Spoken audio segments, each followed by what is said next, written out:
my reframe on it is that my selfishness is actually incredibly selfless because I'm trying to show up as the best version of myself for others. Yes, and you do. Thank you. So if I'm tired or if I'm like the endorphins haven't hit from a workout or like whatever, I'm gonna be a bad version of myself. But if I'm doing all the things I need to do, then I could show up better.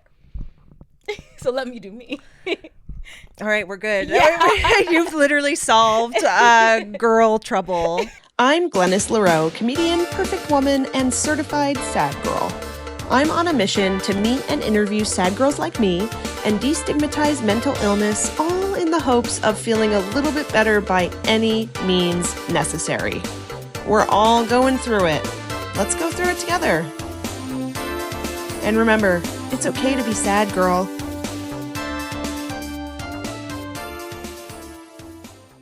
This is Sad Girl Survival Guide, the show that explores rock bottom, breakdowns, and breakthroughs, one sad girl at a time.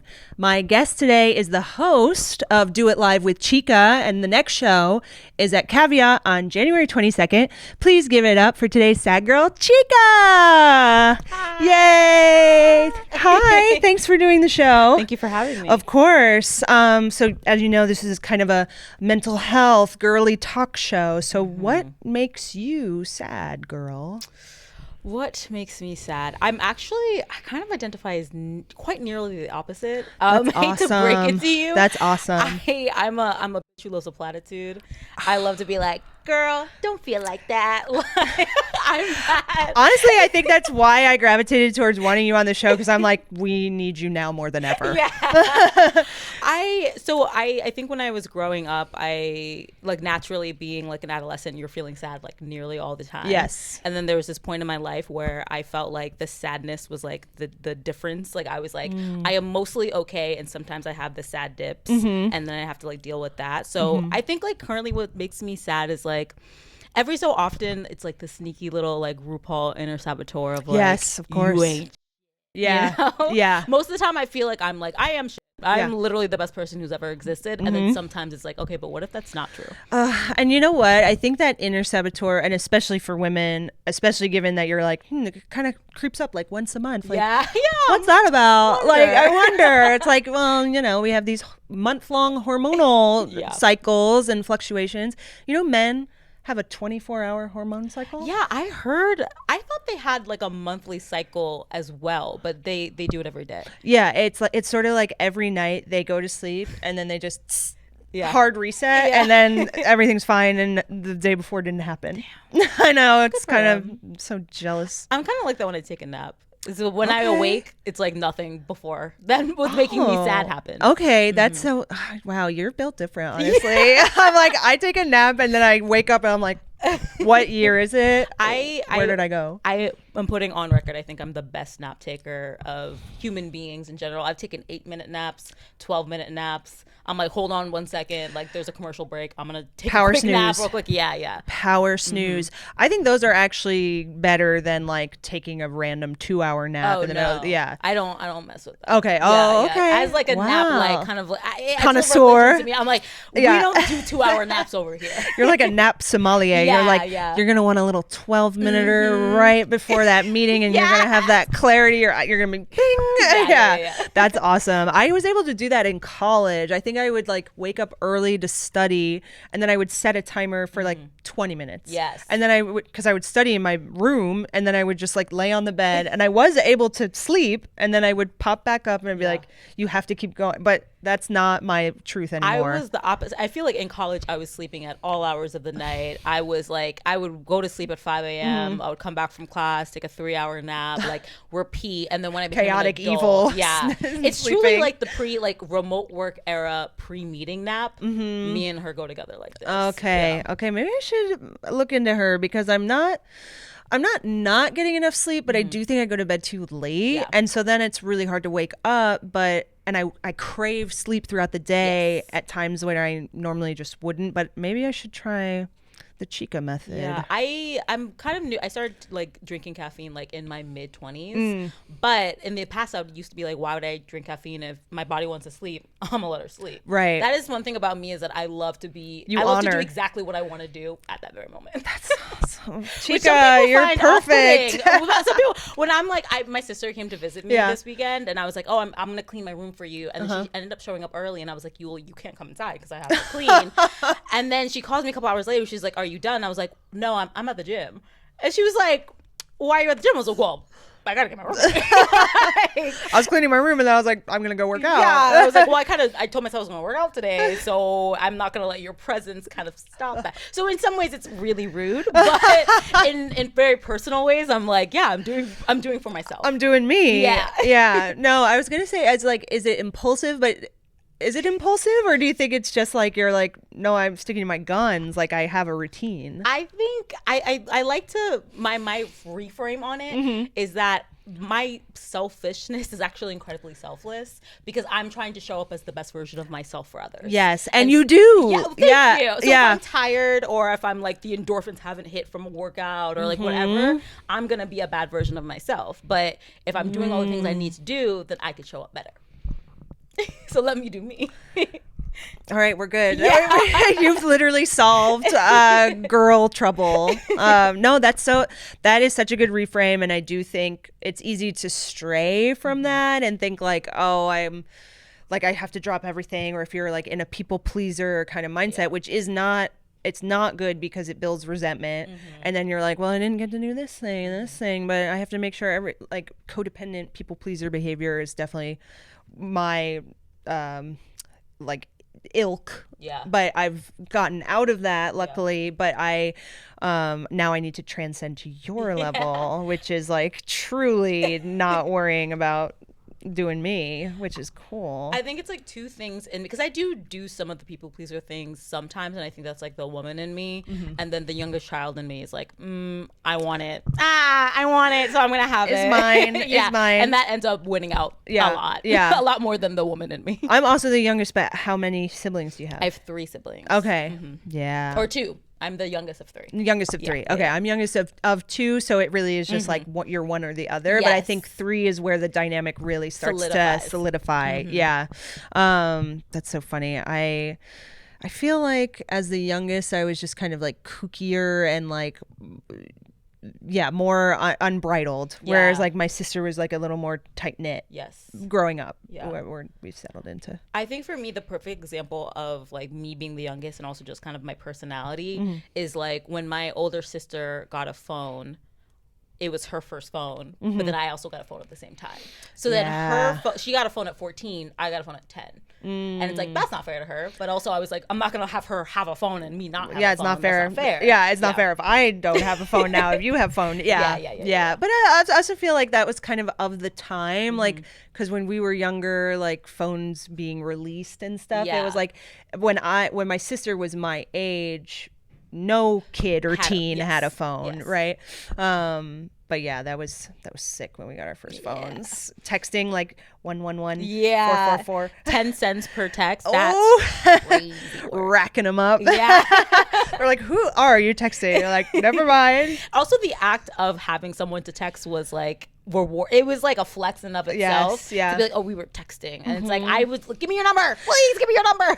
It just goes to show though, like, okay, I recall the dopamine, the flutters of like texting a boy that you liked and getting a text from a boy, that now like texting in general, like we've so saturated our like dopamine receptors that it's like, oh, it doesn't even matter anymore. But like at the time when you would get a text, you'd be like, oh my God, there's a text to open, and there was like multiple things you had to do to access it. And now we are so accessible that it is so overwhelming to me.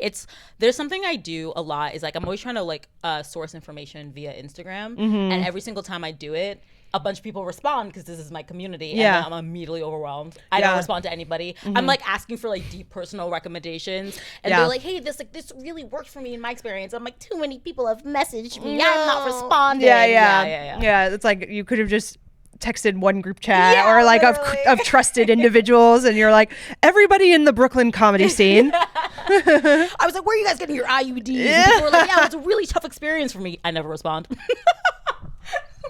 I think I saw that story, but that I don't have an IUD, so I was like, Godspeed, girl. The IUDs scare me.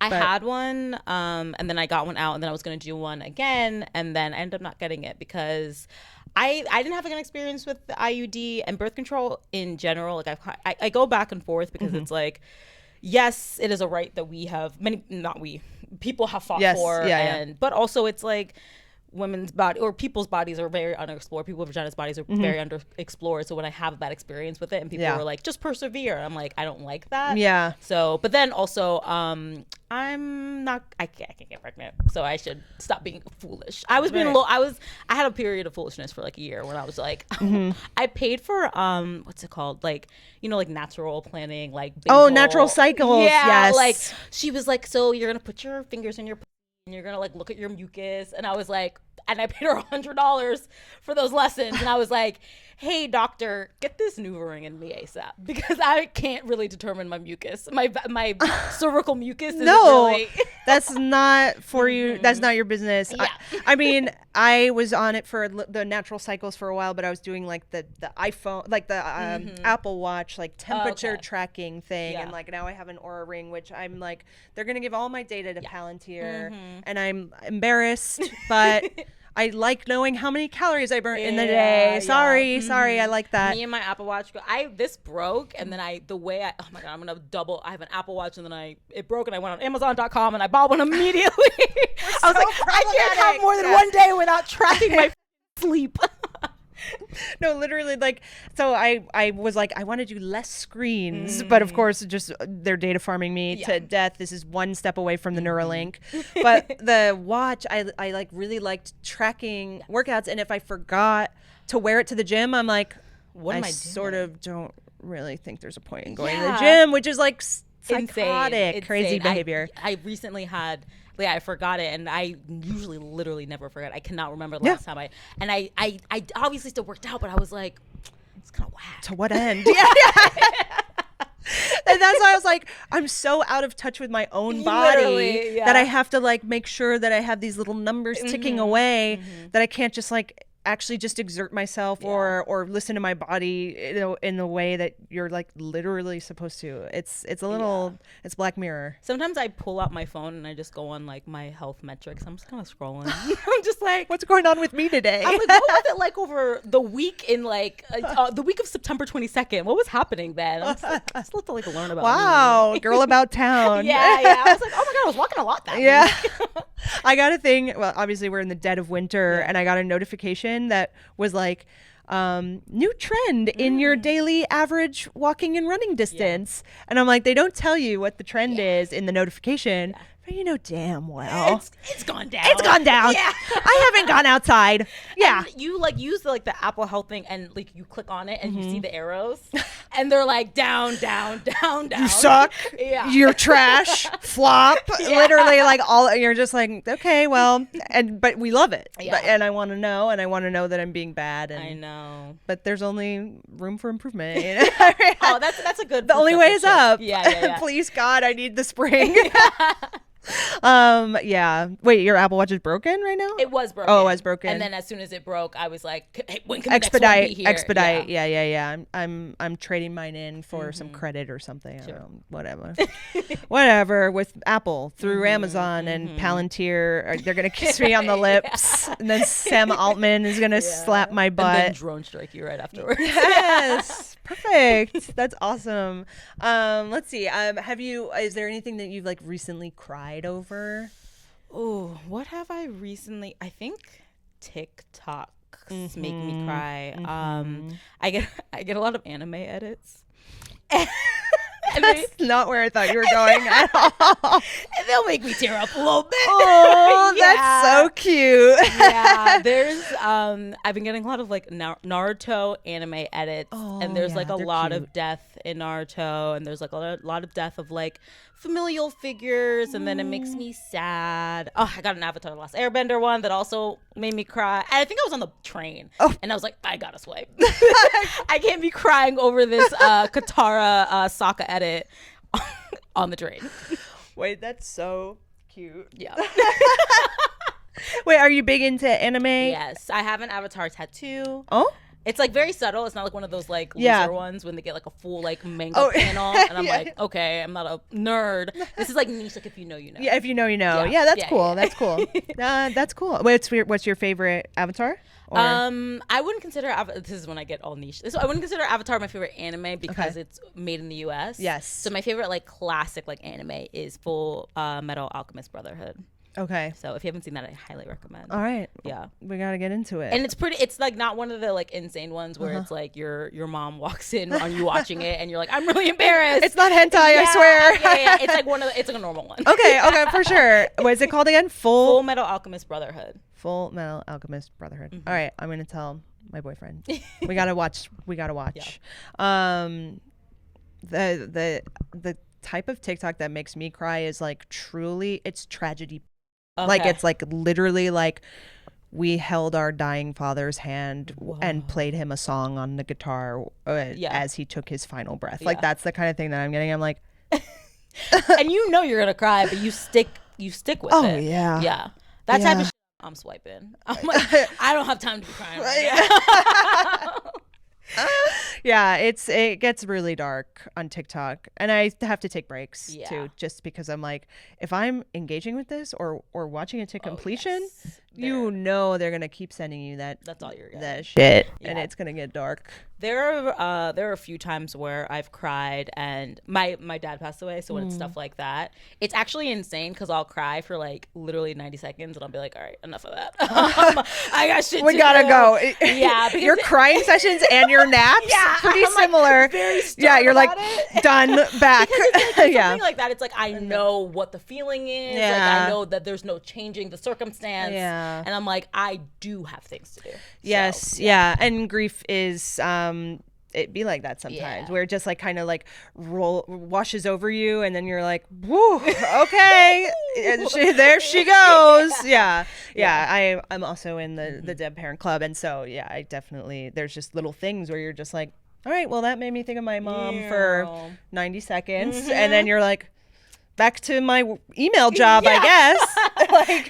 This is kind of blue, but one time I was quite literally on TikTok on the toilet, saw it was like a Stevie Wonder and someone had made a comment that was like, it was like Stevie Wonder, what's the song?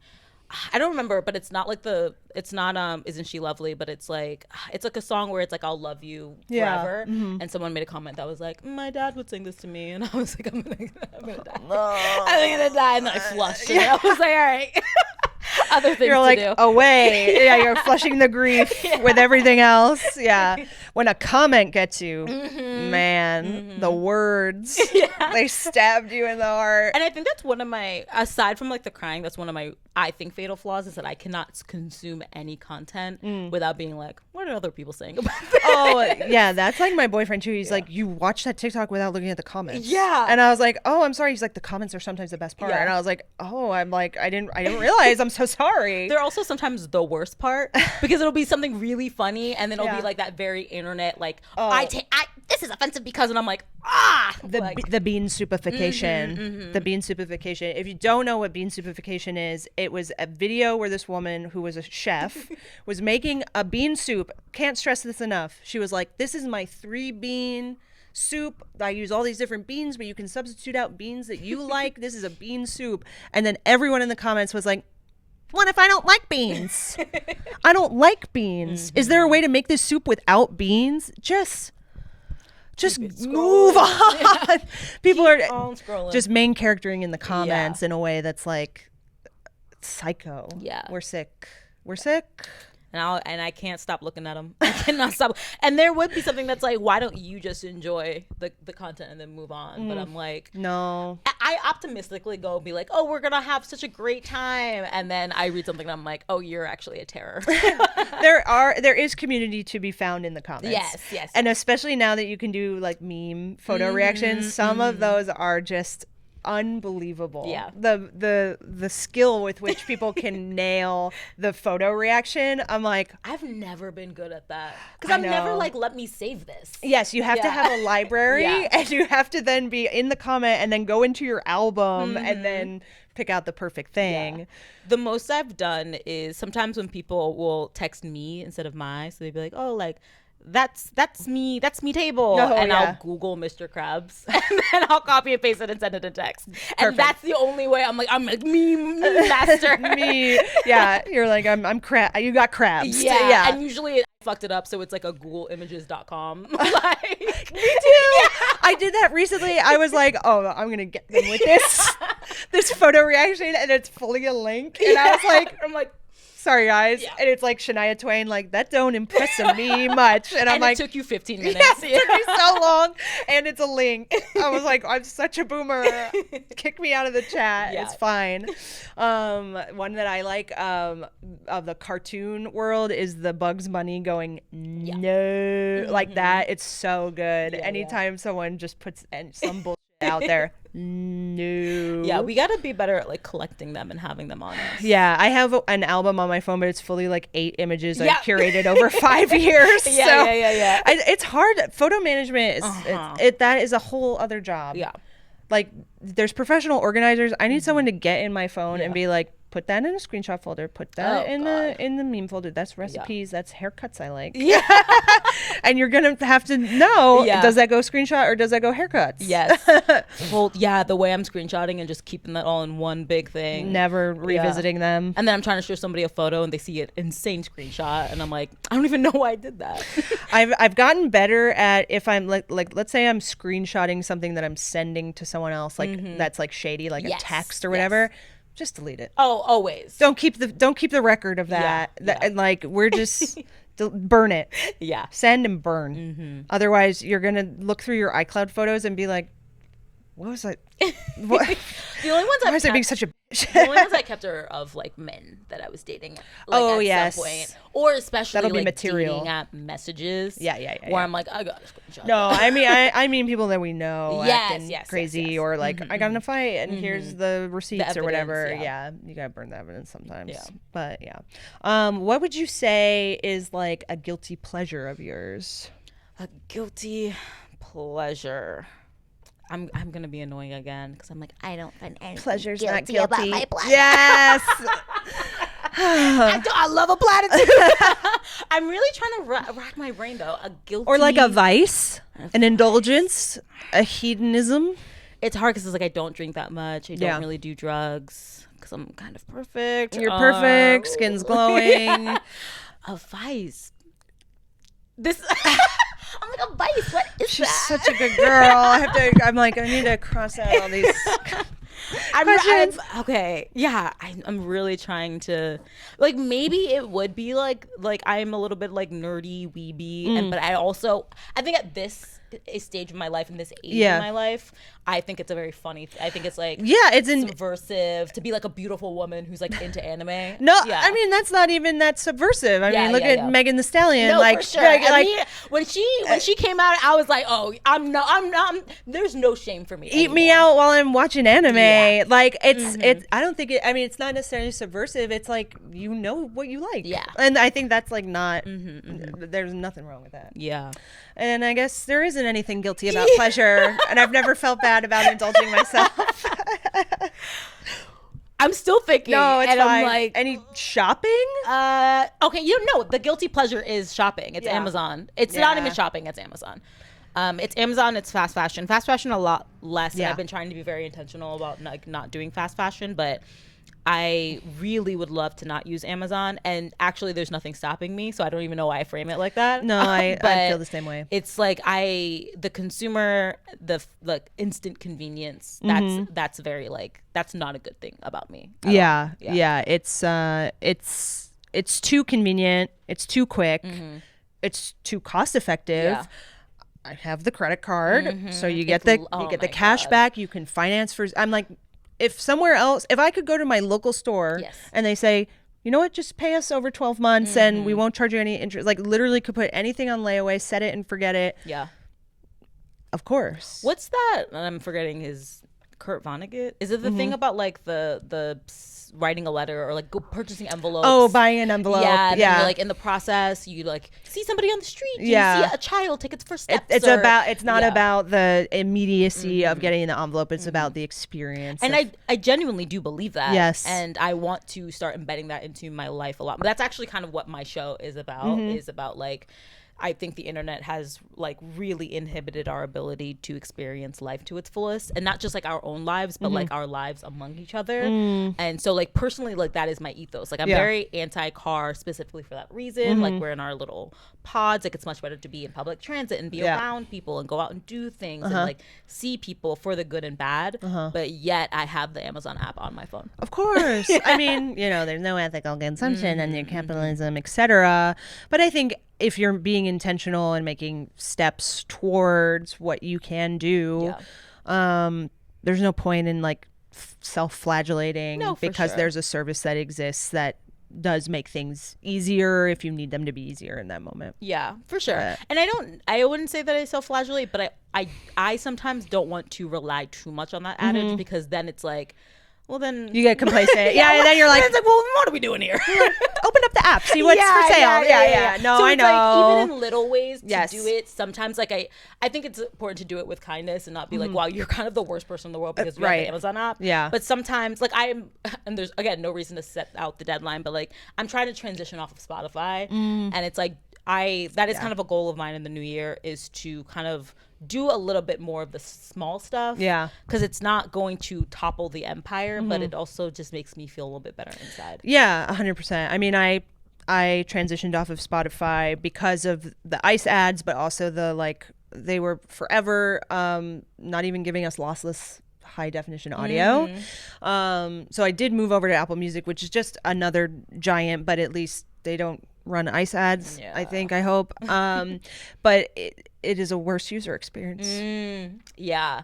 But also Spotify is not like, as all corporations, like they're kind of making every experience worse. Of course, because they're always like, add more features. Exactly. But also it's AI. Like, how can we do everything for cheaper so we can make more profit and also like get more money out of you? I saw someone, it was a TikTok that described like corporations are annoyed with you that they have to go through you to get your money. And it's like the user experience is like, okay, like you want me to provide you a service that you enjoy, just hand over the $12.99. Yeah. And so I think I'm very like sick of that. Yeah, that's bullshit. Especially with Spotify and like increasing prices and stuff like that. Like, so I'm trying to transition away to like, I might be going to Tidal. I'm not like, I don't know. I'm sure there's something fucked up about Tidal. Like there's darkness in every corner. I think that's a good idea to divest where possible.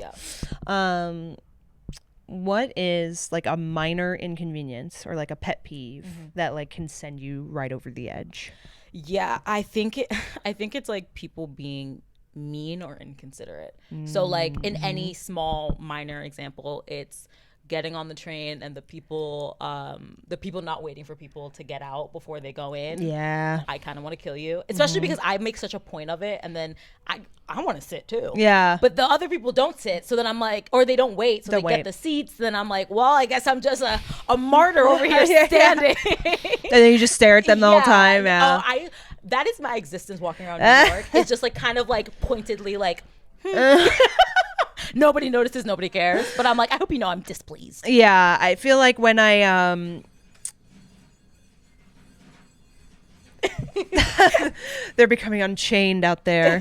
I think the one for me is like when like a cab or a car doesn't stop while I'm crossing the street, and I'll move slower and I'll look through the window. They try to do like a rolling stop, and I'm like, I don't know if you see me. You could kill me. Stop the car. That's a stop sign. Yes, that's a stop sign. You're going to break my knees. Yeah. No, I completely agree with that. Another one is, this happened recently, is like a group of people. So when I'm walking with my boyfriend, if we're walking together and we see somebody else, he always like has me go in front of him and we're single file. And I hate that people who walk in groups do not do that. Right. You kind of said that in a way that you were. No, I was trying to visualize it. Yes, so you guys go single file in order to accommodate the group. The person, no. If it's like we're walking together and there's someone coming in the opposite direction, I will go in front of him and walk single file, so the other person doesn't have to step onto the grass. Right. Yes. So that we can hold hands. It's a two-way street. Literally. Yeah. So it's I hate when people. It's like little shit like that. That's like just make you guys, you don't own everything. Everything isn't about you. Like, let's do small things for our fellow man. Yes. And in that way, like, if we're all doing the small things are better. People who stop at the top of the escalator. Yes. Yeah. And pull out their phone.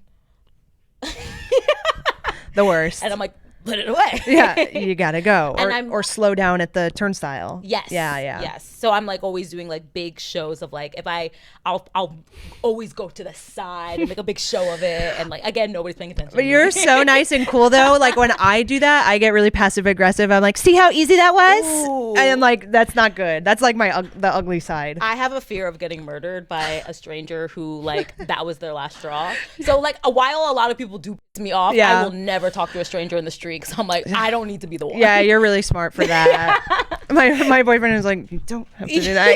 He's like, just come on, just keep it moving. Yeah, it only takes one.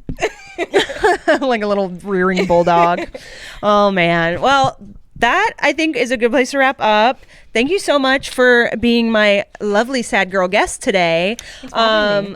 Where can we follow you? Yes, so you can follow me on Instagram at Chika, CHIKA.EK, and then also the Instagram account for my show, Do It Live with Chika, which is Do It Live, WITH, Chika. Yay! We'll share all the links and ats and handles and everything. If you like this episode, please share, comment, subscribe, follow, like, engage in whatever way you possibly can. And remember, it's okay to be sad, girl. Bye.